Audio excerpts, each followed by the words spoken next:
Gogo vanyama ngatibikei sadza raibva.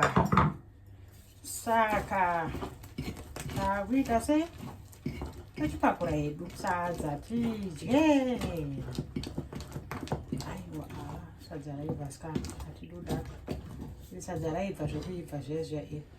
Katingoshandisa hedu kana sipunu yedu tingopakura raka tione kuti sadza rinenge rakaita sei iri.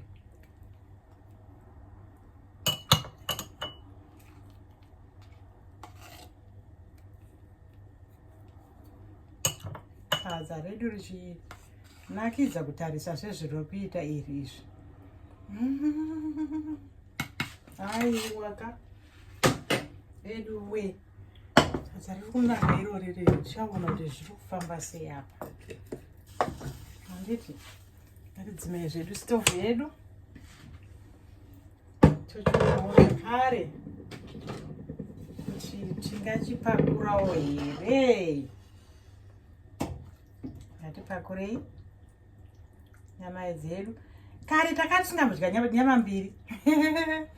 Tadya nyama 1.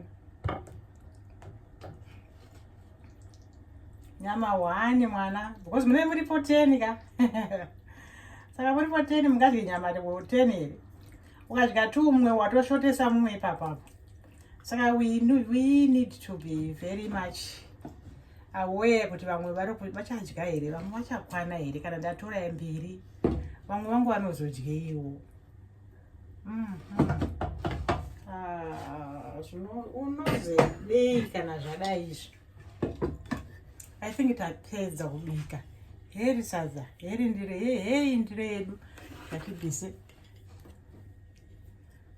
Iri sadza redu. You can see that's our Zimbabwean sadza. This is food and nutrition, and this is organic food, which is sadza nemuriwo, nenyama, nemaveji. Ndo sadza redu rataidya. Ndo sadza ratirongodya nazvino. Ameno kana pada vamwe vasingadyi. Ini ndinodya zvangu. Handingamboona chakaipa kudya sadza rangu. Ndinodya sadza rangu. Sadza rangu ndodya zvangu.